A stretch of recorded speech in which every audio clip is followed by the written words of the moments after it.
અમદાવાદના સરખેજ સાણંદ ચોકડી ખાતે સર્વિસ રોડ પર આવેલ આશરે 50 થી 60 વર્ષ જૂનું જોગણી માતાનું મંદિર, જે અગાઉ કોર્પોરેશનની ટીમ દ્વારા રાત્રિના અંધારામાં તોડી પાડવામાં આવ્યું હતું, જેને કાયદાકીય અને ધાર્મિક રીતે અયોગ્ય હતું, જે બાદ સ્થાનિક લોકોએ તેનો વિરોધ કર્યો હતો અને મંદિર પાછું અહીંયા જ બનાવવા માટેની માંગ કરી હતી, જે બાદ શિવદળના રાષ્ટ્રીય અધ્યક્ષ શ્રી સંજય કુમાર બોથરા તથા શિવદળના કાર્યકર્તાઓએ સ્થાનિકોએ આ મામલે કોર્પોરેશન સામે ઉગ્ર રજૂઆત કરતા અંતે શિવદળને આ મામલે જીત મળી હતી અને મંદિર પાછું બનાવવા માટે કોર્પોરેશન દ્વારા મૌખિક પરવાનગી આપવામાં આવી હતી। આ સમગ્ર કામગીરીમાં શિવદળ સંગઠને પૂર્ણ સહયોગ આપ્યો હતો અને અંતે આજ રોજ મંદિરમાં મૂર્તિને વાજતે ગાજતે લાવી મૂર્તિની પુનઃ સ્થાપના કરવામાં આવી હતી।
जिंदाबाद शिवदल जिंदाबाद शिवदल जिंदाबाद शिवदल जिंदाबाद बोथरा साहब जिंदाबाद बोथरा साहब जिंदाबाद शिवदल नहीं सर आप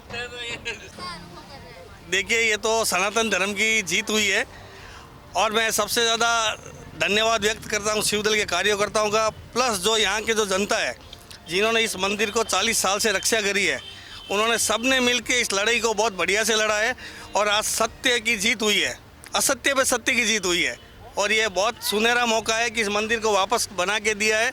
लेकिन उन्होंने बना के दिया है, चलो ठीक है, हम उनकी भूल को इसको माफ़ करते हैं। बाकी इन फ्यूचर अगर कहीं पे भी सनातन धर्म के ऊपर कोई भी उंगली उठती है तो हम उसको बख्शेंगे नहीं। जय भवानी जय भवानी जय भवानी जय शिवाजी शिवदल। सनातन धर्म के लिए तो हम पैदा इसीलिए हुए हैं, हम बहुत खुशकिस्मत है कि हम हिंदू धर्म में पैदा हुए हैं और सनातन धर्म के लिए तो हम हर वक्त तैयार है 24 घंटे। और मैं हर एक जितने खड़े यहाँ पे सबको बोलना चाहता हूँ कि अगर सनातन धर्म पे कोई भी आंच आती है तो सबसे पहले आगे आप ये नहीं सोचें हमारा जीवन तो ऐसे ही चलता रहेगा। महाराणा प्रताप है, शिवाजी महाराज है, वो कोई अपने लिए नहीं लड़े थे, वो इस देश के लिए लड़े थे। तो आज हमें जो खुले घूम रहे हैं, आज हम टीका लगा रहे हैं, वो उनकी वजह से है। तो किसी न किसी को तो आगे आना पड़ेगा इस मुहिम को आगे चलाने के लिए। जय भवानी जय शिवाजी जय भवानी जय शिवाजी शिवदल जिंदाबाद शिवदल जिंदाबाद।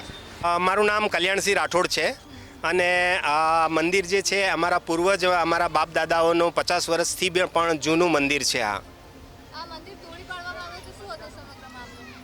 મંદિર આ લોકો કોર્પોરેશનવાળાઓએ રાત્રે 2 વાગે અંધારામાં આ લોકોએ મંદિર અમારું અમને જાણ કર્યા વગર, અમને અરજી, અમને કોઈ ચિઠ્ઠી ચબરકી આપ્યા વગર આ લોકોએ રાત્રે 2 વાગે મંદિર તોડી નાખ્યું। જ્યારે મંદિર તોડી નાખ્યું ત્યારે અમને જાણ થઈ ત્યારે અમે પોલીસ સ્ટેશનમાં અમે એનસી ફરિયાદી આપી, 100 નંબર પર પોલીસ બોલાવી, પણ અમને ત્યાંથી કંઈ પણ રિસ્પોન્સ ત્યાં મળ્યું નહીં। અને પછી અમે લોકો શિવદળના અમે કોન્ટેક્ટમાં આવ્યા અને અમે એમને વાત કરી કે અમારી સાથે આવો અન્યાય થયો છે। પછી અમારી પડખે આવીને ઊભા રહ્યા અને એમનો જે અમને સાથ સહકાર મળ્યો એનાથી જ આજે અમે લોકો આજ આ જીતી શક્યા છીએ। મંદિર એ લોકો અત્યારે શું છે કે આ લોકો મંદિરો તોડવામાં લાગેલા છે, દરેક જગ્યાએ મંદિર દેખાય એટલે તોડી પાડવાનો, આ રીતનો આ લોકોએ નિયમ કરી લીધેલો છે। અને અમારી આ જમીન માલિકીની હોવા છતાં, અમારો વર્ષો જૂનો મંદિર હોવા છતાં અમને જાણ કર્યા વગર આ લોકોએ મંદિર તોડી નાખેલો છે। અને અમને આજે આ જે ન્યાય મળ્યો છે એ શિવદળના હિસાબે ન્યાય મળેલો છે।